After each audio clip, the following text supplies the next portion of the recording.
It is HPR, All Things Considered, member-supported Hawaii Public Radio. We're very excited because today we have a follow-up here. We're down at the Blue Note where Stanley Jordan is doing a couple of nights. Tonight's the last night, 6:30 and 9 tonight.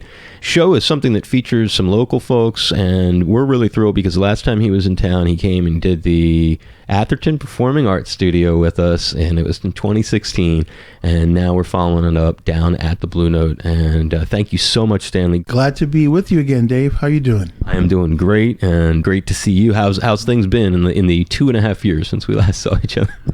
Really great. You know, I've been doing a lot of international traveling. Just got back from Hungary. It was my third time playing in Hungary, and we played in this beautiful hall in honor of Bela Bartok. He composed my favorite composition ever, Concerto for Orchestra.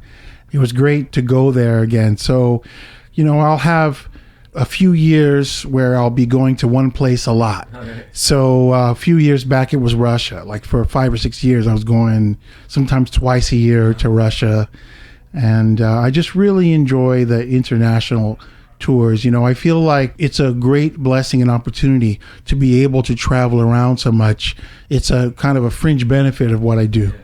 It's a huge fringe benefit. That's a great way of putting it, actually, and the music's such a universal phenomenon. It's such an international thing, and it can connect with people in so many ways. Talking about connecting with people, in Hawaii, the two cats who you're playing with, very well known to local folks. Tell people about having Bruce and Noel on the gig and the connection you're making.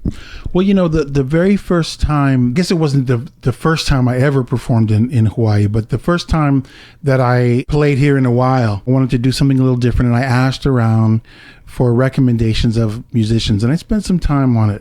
And a lot of people recommended these two guys, Bruce Hamada and Noel Okamoto.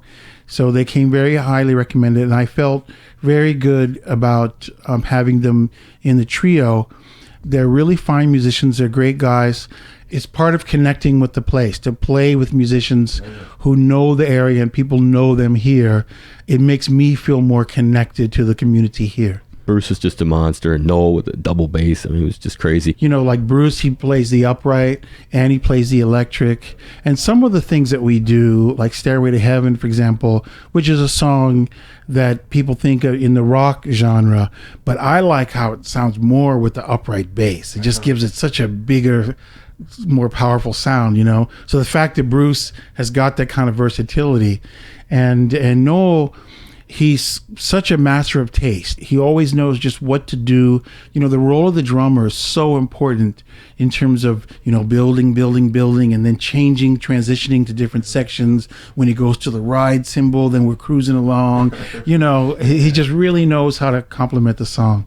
Oh, he's a monster. And you know what's crazy about you is anyone who watches you play, there's so many things. There's a couple crazy things. One crazy thing is watching Stanley sit behind the piano, playing the guitar and the piano. Now, he did that in the Atherton, and that didn't make it any less crazy having it right in the studio. But to watch it tonight was something else. And then the other flip side of that is when you watch your picking. You use a pick, I guess, sometimes, but a lot of the time it's just all this crazy stuff on your hands. So I think of your age, and I don't know if we talked about this before, but Eddie Van Halen. When did you discover his playing, and what did you think of it as the innovator you were? Because he was doing something kind of different too. I guess I first heard about Eddie when I was a freshman in college. And I really appreciated what he was doing. Definitely the same technique, a different approach, you know, not the independent hands approach like I was doing, but by combining the two hands working together with a technique that I call helping hands, because the hands help each other to play the same part, you know. He was doing ridiculous arpeggios and stuff, and his taste and his sense, his musicality just really blew me away. So, you know, there were a few people going in different directions, because you also had the Chapman stick. Emmett Chapman invented the stick, and the approach that Emmett took was very similar to what I was doing. He actually did it before I did. So that represents another offshoot. Then we also have the acoustic tapping, and I would say that Michael Hedges was probably the source of that river, you know, and you have a lot of people influenced by Michael. Wow, what a couple of cats. And you mentioned it in your interview so far, and it was it was actually next question on there. So I wore my Led Zeppelin shirt from the 2007 reunion just because you had covered Led Zeppelin's Stairway to Heaven. Now that's a song that it's kind of people would say that's a dangerous one. That's a gutsy one to cover. Have you ever met Jimmy Page?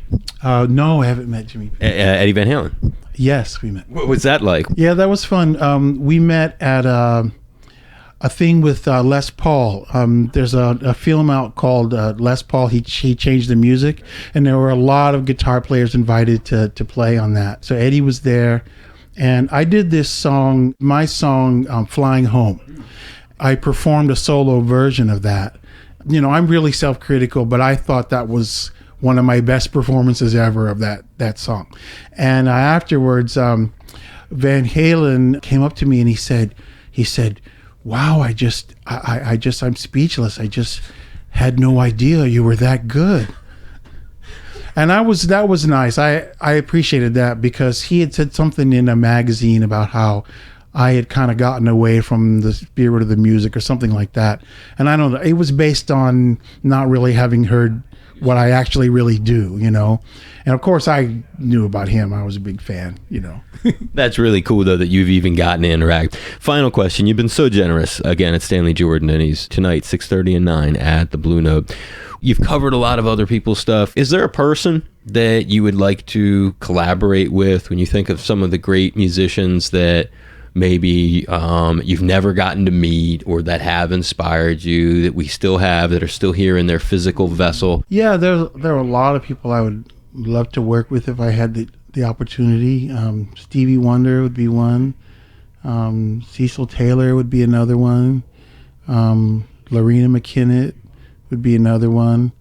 Vicente Amigo, Carlos Santana. So that's just a quick list. That's a great list. I would also add to that list Ariana Grande.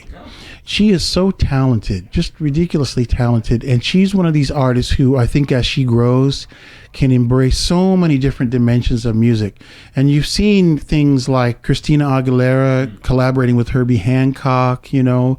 So a lot of things like that where people who maybe started out more in the popular music vein, then as they grow, they start to embrace different styles. I would love to see her get into some jazz, and I'd love to encourage that, and maybe we could do something together. You've got a great list of cats there. That's really cool. You ever met Stevie Wonder? Yes, we've met. Is he a fan of your...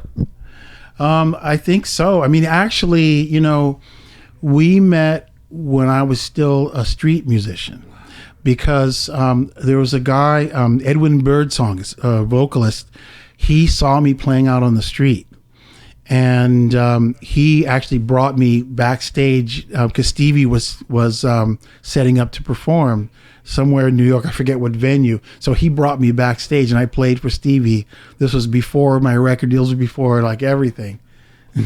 And that must have been a thrill, huh? And to have him... Mind-blowing, yeah. To get that feedback from him.